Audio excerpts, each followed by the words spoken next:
All right, welcome to video number 7. This is going to be the last video in the series. I'm going to combine the ripening period over here with the harvest and curing time. And the main reason is I want to touch on the key points so you can do some more research. But the harvest and curing is just imperative to get any of the quality that you produced to stay. And so let's focus. We've gone through setting up the container, reading the chart, going through every one of these phases. We've been gearing the lights down. We're now done. I mean, we've gotten past week 8. These, let's say you're like, man, I'm at day, 60 or whatever, and you're thinking, I think looking at the trichomes, they could go another 10 days or so. I go plants, into that 70, 75 day all the time. I really like taking them a while longer depending on the genetics. And the way that I do that is I've got a scope. Let's see, I think I brought it home. But you can use the little tiny scopes where you actually take a leaf off, set it down, and put your eye to it. Or you can use like one on Amazon. It's like a little USB microscope, and it just blows up on your computer screen. Either way, you're going to want to look for the trichomes to be at your preferred ripeness. And there's a ton of research you can do. Essentially, you want a small percentage of your trichome heads to be amber in color, the rest of them to be milky, and a very few of them to be clear. And certain genetics will be constantly renewing, so those percentages will be different. And certain genetics you're going to want to, depending on your effect, pull when there's a lot more amber. So that's totally up to you. Learn about ripening. The main thing I want to go into is our feed schedule for the soil. We're not going to use anything anymore. The only thing that I've got listed on here is that freeze-dried coconut water. If you want to, you can sprinkle a little of that in the water and keep feeding it to the soil system. It'll keep feeding the biology. It'll add some sugars. It can keep everything kind of humming along. However, the plant's basically done at this point. It's really going into full senescence. It's on its trip towards death. You should see all the colors of the rainbow, depending on your genetics, either starting to yellow with light green in there or getting purples and reds, depending on the time of year and the genetics you have. And so at this point, top dressing or adding ingredients in is not really going to help anything. We're certainly not spraying anything on our plants. So we're basically water only from here on out, maybe a little coconut water, and that's just it. Keep checking on your trichomes. Make sure that you're keeping everything clean and you're not overwatering at this point because they're not going to be drinking much. And then set a window for yourself. So if you've been inspecting it, you know that based on the trichomes, you could probably harvest in the next couple of days or in the next few days. As it gets closer, you want to set up a time where you're ready and prepared. And so I've got a 4x4 tent, and I usually hang like a trellis net in there, and I hook all of my plants in there. Some people hang whole plants, and that's really ideal if you can, depending on your environment. So I'm going to go over my environment. You take in the differences for yourself. When you're harvesting and curing, the most important part is to get this slow dry so that all the flavors and the odors stay on the buds. If you dry this plant fast, it's going to smell like hay. All your hard work's going to be gone. I mean, it'll still have some effect, but the synergy of all those terpenes and the added that comes from the flavors and everything, it's just going to be gone. So really, really, really focus on this. Don't mess up the drying and curing. Don't blow it by speeding up this process. Tell your buddies they're going to have to wait longer. None of it matters. Just get this dried and slow dried right. And so to do it right, you want to be able to hang it in the dark and you want it out of a dusty environment. So that's why I use a 4x4 tent. And then I can just hang everything in there. If you've got an extra bedroom, a closet, like whatever it is, I get it. You're going to have to work with it. I've also used like a trailer in my garage, and they have air vents on them and they're nice and clean. So ways you can do that, come up with your drying room. I like to get to 60 degrees Fahrenheit. Okay, if you're a little colder, a little warmer, it's fine, 55, 65, whatever. But as you get up to 70, 80 degrees, you're going to have potential for mold issue, potential for off-gassing some of these more volatile terps.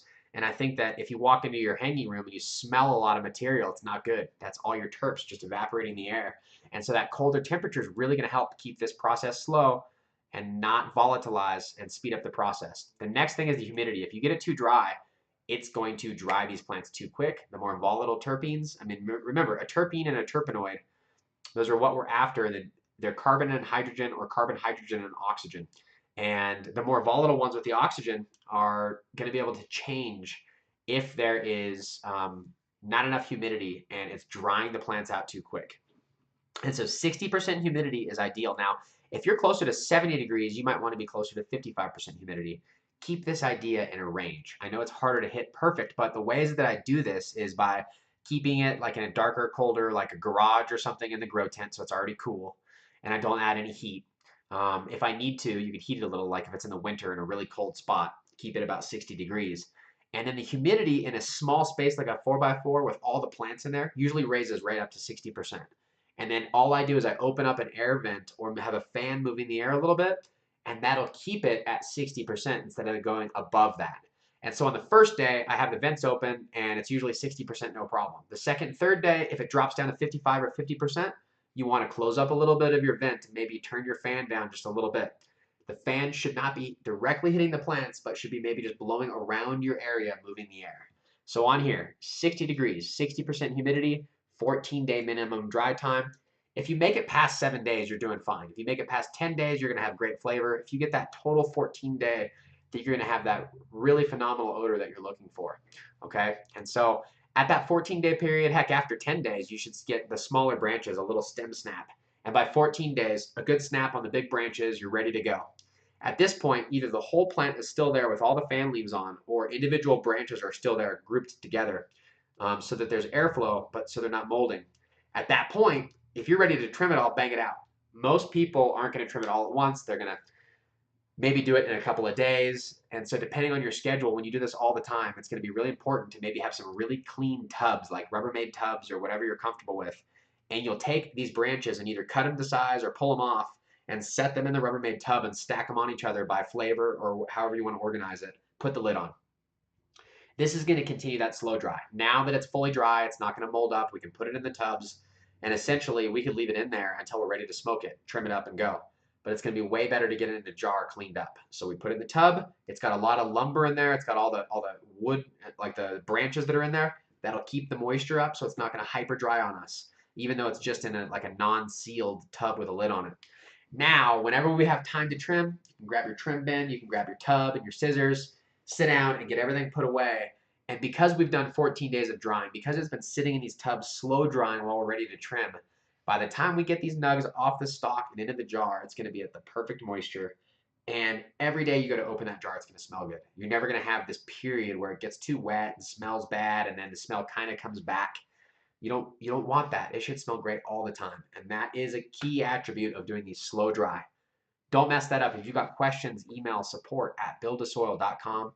If you do research and someone tells you to dry it in a week, just the slower the better. Keep that in mind. If you're in a dry environment like mine, grouping them together in a smaller grow, even a box, if you had to like really group it together and keep the air slightly moving, just check it. Get that high and low. Check your humidity and your temperature and make sure nothing's playing tricks on you.